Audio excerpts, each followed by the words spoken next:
Kabombo, update ho muna tayo sa ilang mga usapin. Kasama ho natin ang dati hong nagsilbing senador ng ating bansa, si Senator Antonio Trillanes IV, para ho sa ilang mga mahahalaga din pong usapin tulad po ng International Criminal Court at yung pong usap-usapan na sinasabing mayroon na pong arrest warrant itong si Senator Ronald Bato de la Rosa. Magandang araw ho sa inyo, Senator. Welcome sa Bombo Radio Philippines, si Bombo Genesis at Bombo Ever po ito.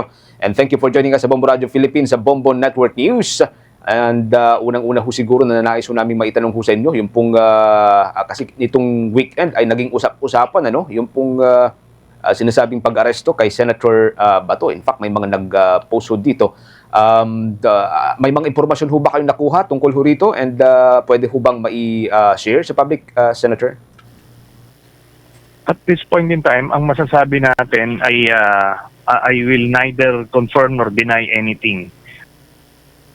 Hahayaan kong si Bato ang mag-isip kung meron bang warrant talaga or wala.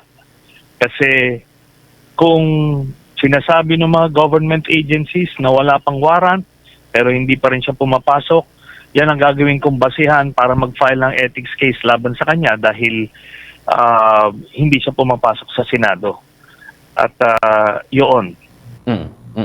Sa huli pong interview namin sa inyo, Senator, sabi ho ninyo nasa Davao ho siya, no? And then ang sabi ho ni Ombudsman Remulla, nasa Central Luzon siya.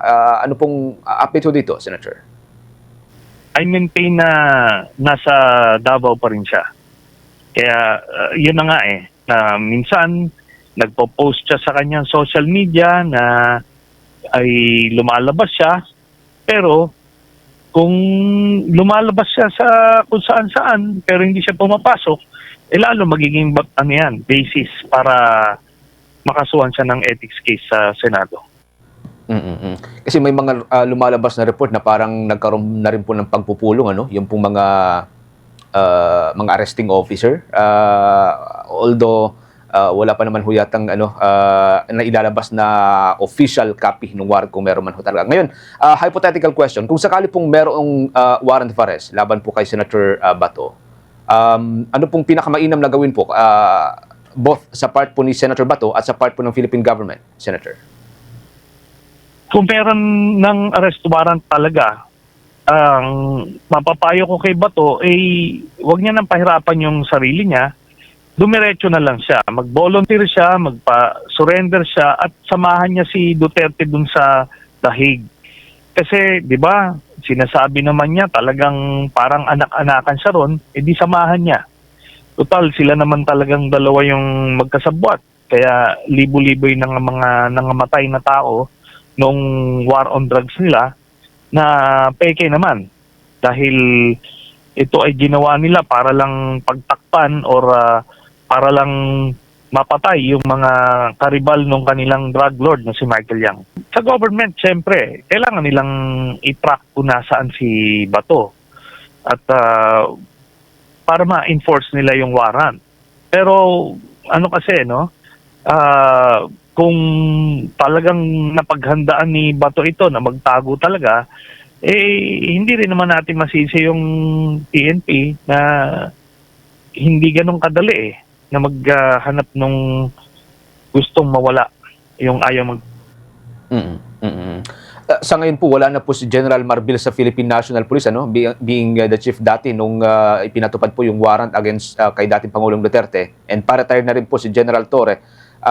Sino ho yung ire-recommenda ho ninyo na kung sakali mag-enforce ho nung warrant, kung sakali man pong meron, other than of course kay PNP Chief, kay General Nartates, Senator? I think that goes without saying. Ngayon, nakaupo dyan si General Nartates. I think the pressure is on him kasi si General Torre, nung sa kanya na ibigay ang warrant na yan, in-enforce niya. Ngayon, bakit hindi magawa ito ni General Nartates? Kaya abangan natin. To be fair to him, kailangan ma-confirm na talaga kung lumabas na yung warrant.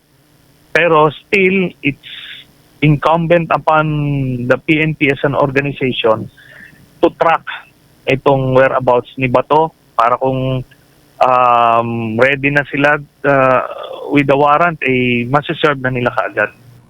Oo. Pero with the current composition po ng present administration, ano, Senator, kasi mula po nung naaresto si dating Pangulong Duterte, nagkaroon na po ng political impact sa administrasyon ni Pangulong Marcos. Tingin ho ninyo may guts pa ang Marcos administration to enforce yung warrant kung sakaling meron man? I believe the administration will reserve its prerogative whether to surrender him kagaya nung ginawa kay Duterte or kung i-extradite siya based on the new rules na nilabas ng Supreme Court. Either way, I don't think magiging ganong kalaki yung impact nun, the same as nung sinurrender si Duterte. At ito lang naman yon. Even assuming nagkaroon ng negative backlash itong yung pagka-aresto at pagka-surrender ni Duterte, pero kung hindi naman na-aresto yon at hindi sinurrender, baka mas malala pa yung naging sitwasyon dahil noong mga panahon na yun, umiikot sa iba't ibang kampo yan si Duterte at nagre-recruit siya ng mga opisyal ng armed forces para mag-withdraw ng support kay President Marcos. So, hindi rin natin alam kung ano ang kinahinatnan nun. Okay.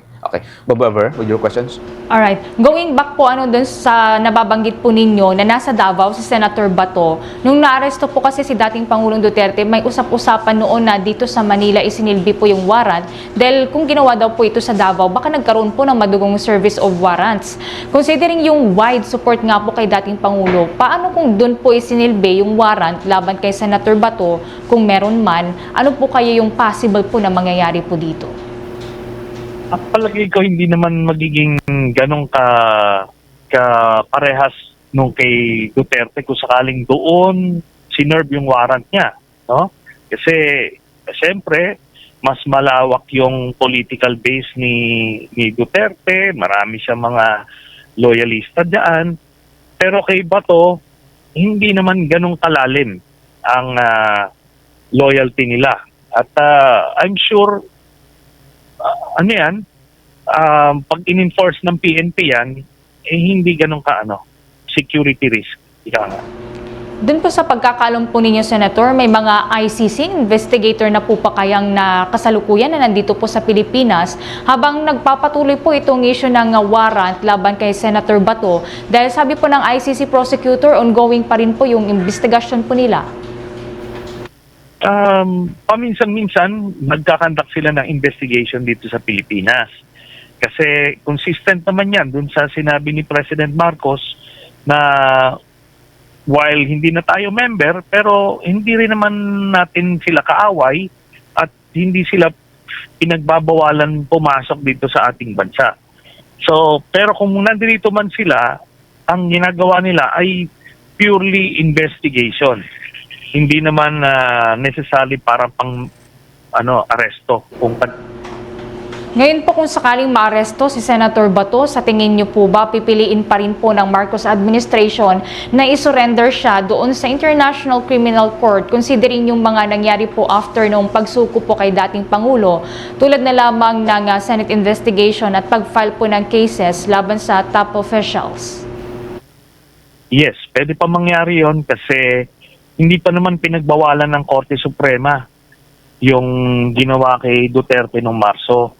At ito ay nasa batas, maliwanag yung nasa batas natin, Republic Act 9851. Ando doon sa jurisdiction, sa Section 17 ng batas na yon, na kung merong iniimbestigahan ng International Tribunal ukol sa crimes against humanity, genocide at kung ano man, ang Philippine government ay may prerogative na isurrender or i-extradite yung tao na yon.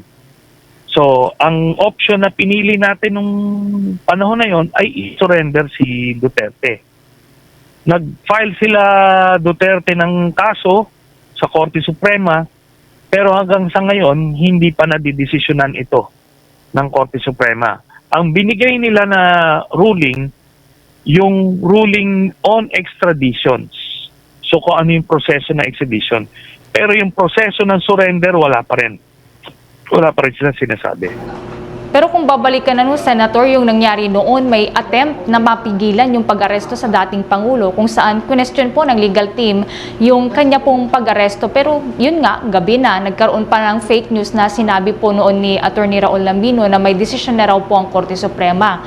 With this President po, maagapan po kaya ng legal team ni Senator Bato yung posible po na pag-surrender sa kanya sa ICC?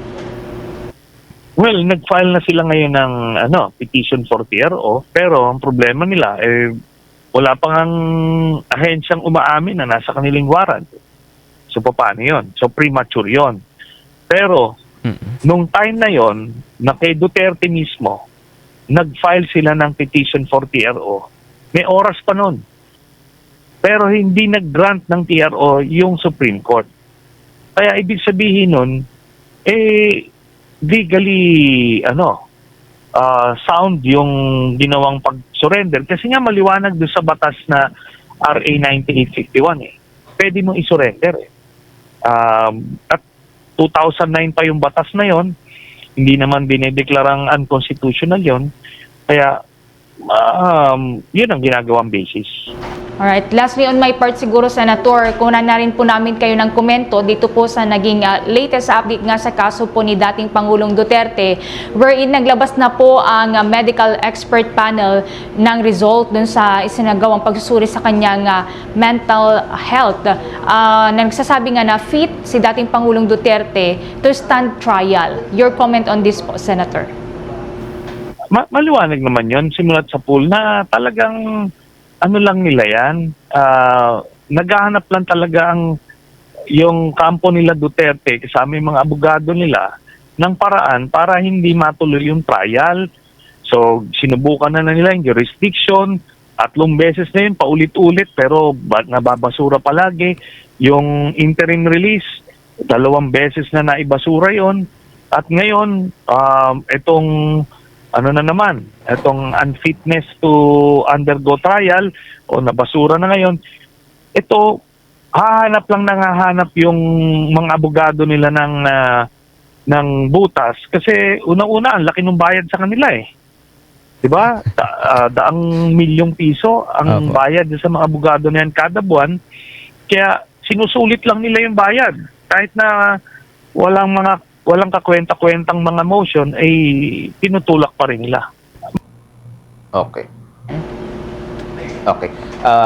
Sa part ko siguro, last na lamang, Senator, any reaction na lamang ko dun sa naging decision po kahapon ng Supreme Court. Hinatulan po na guilty yung 3 pulis na sinasabing pumatay kay Kian De Los Santos a few years ago, Senator. Ito pong decision ng Korte Suprema ay dadagdag natin sa ebidensya para sa kaso laban kay Duterte. Kasi dito, nakukumpirma talagang yung mga pumatay na pulis ay dahil sila ay napag-utusan ng kanilang mga superiors dahil nga merong kota para dito sa war on drugs na ito. Na kahit na sino na lang ang papatayin para lang umabot sila doon sa kota na yon. Kaya maraming kagaya ni Kian De Los Santos na hindi naman addict pero ay naging biktima dito sa war on drugs na to. Ito po. Okay. Sige, Senator, maraming salamat. Thank you again for joining us sa Bombo Radio Philippines sa Bombo Network News. Ingat po kayo, Senator. Sige po, maraming salamat po sa inyo, Bombo Genesis, at sa inyong himpilan sa pagkuha ng aking statement. Thank you. Maraming salamat. Si Senator Antonio Trillanes IV, mga kabombo, dati pong nagsalbing senator ng ating bansa, kaugnay sa ilang mga usapin. Patuloy din pong kinukuha ng Bombo Radio Philippines ang panig po ni Senator Ronald Bato de la Rosa. Ilang mensahe na rin po tayo na ipinadala sa kanyang legal counsel. Hopefully, maihanay po natin siya anumang oras ngayon pong araw o sa mga susunod pang mga araw. For the most trusted source of news and information, visit our website at www.bomboradio.com. Follow us on Bombo Radio mobile app, Facebook, YouTube, TikTok, and X, formerly Twitter. Like, share, and stay connected. Anytime, anywhere.